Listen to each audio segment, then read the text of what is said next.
When the rocket engines roared to life, the sound wasn't just noise, it was the heartbeat of a new era. Humanity had dreamed for centuries of touching the stars, and now, in the year 2083, that dream was no longer science fiction. The Ares 7 mission was on its way to Mars, not just to explore, but to build the first permanent human colony. Among the crew of 12 was Dr. Naomi Reyes, a biologist known for her determination and curiosity.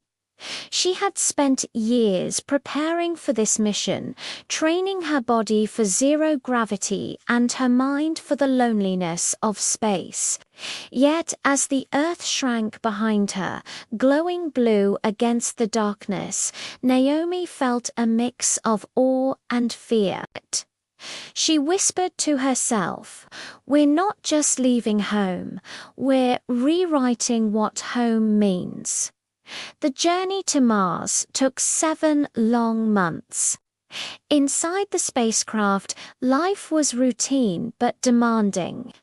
The crew lived in cycles of 8-hour shifts, maintaining systems, studying data, and staying fit in the narrow gym module.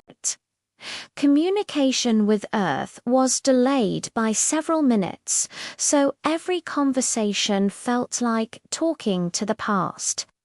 To stay sane, the astronauts developed rituals, sharing stories after dinner, playing virtual chess, or recording video diaries. Naomi's diary became her emotional anchor.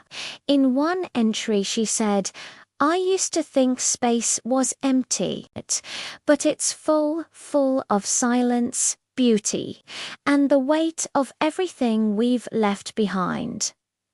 When the spacecraft finally entered Mars' thin red atmosphere, the crew held their breath. The descent was rough. Dust storms raged below, painting the sky in shades of copper and gold. Then came the thud, the landing. They had arrived. Outside the window stretched an alien world, barren yet breathtaking. Endless plains of crimson dust met the soft curve of distant hills. The colony site, named New Dawn Base, was nothing more than a collection of modular domes waiting to be assembled. Their challenge had just begun. Day 1 on Mars was chaos and excitement. The team's first task was to establish breathable oxygen and sustainable power. Solar panels had to be unfolded manually, and dust kept coating the sensors. Naomi and her engineering partner Arjun worked together for hours, covered in red powder. Inside her helmet, Naomi's voice echoed with exhaustion. "I didn't think Mars would be this alive," she said. Arjun chuckled. "Alive, it's trying to kill us every second." But she smiled. "Exactly. It's a test. And we're the answer." That night, under the transparent dome, they shared a meal of rehydrated vegetables and lab-grown protein. It wasn't much, but it was human, a small spark of home in an unyielding world. Weeks passed, and new dawn began to take shape. Habitats were connected by tunnels. Crops sprouted inside hydroponic labs, and AI drones mapped nearby terrain for resources. Naomi's main task was to grow sustainable life support plants that could thrive in Martian soil. The first experiment failed miserably. The soil lacked key microbes, and the seedlings wilted within days. The crew morale dropped. After all, food wasn't just nutrition, it was hope. But Naomi refused to give up. She spent endless nights adjusting chemical levels, studying microorganisms, and talking softly to the plants as if they could hear her. One morning, she noticed a faint green sprout pushing through the red soil. She called the team over, tears in her eyes. "It's alive," she whispered. "Life on Mars." That fragile leaf became a symbol for everyone, proof that even on a dead planet, life could begin again. Months later, the real test came. A violent dust storm hit New Dawn Base, cutting off solar power and reducing visibility to zero. The storm lasted for 6 days. Inside, temperatures dropped dangerously low. The crew huddled together, conserving energy, rationing food, and waiting for it to pass. Naomi spent her nights beside the greenhouse, protecting her precious plants.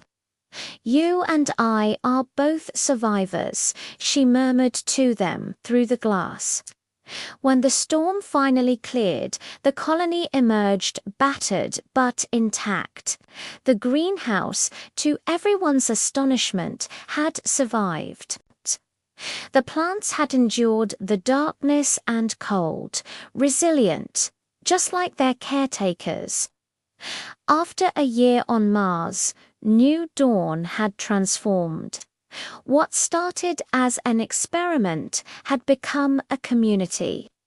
The crew celebrated the first Martian harvest, small vegetables grown entirely in local soil. They sang, laughed, and sent messages to Earth filled with joy and pride.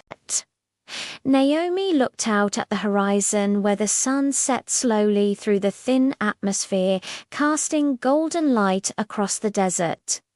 "We came here to build a future," she recorded in her diary, "but what we found was perspective. On Mars, you realize how fragile life is and how strong it can become when it refuses to give up." Years later, New Dawn Base expanded into a network of colonies.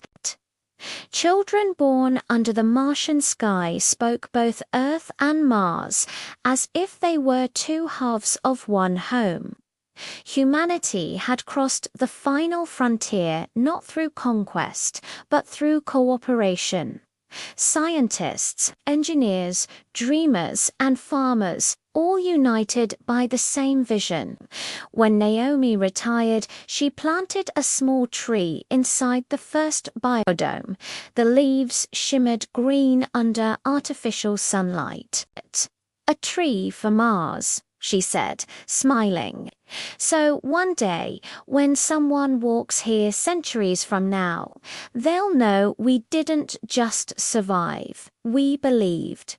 Her story became legend. The Mars Colony Challenge, the ultimate test of innovation, endurance, and hope. It wasn't just about technology or survival. It was about redefining what it means to be human, to create, adapt, and find beauty even in the harshest of worlds.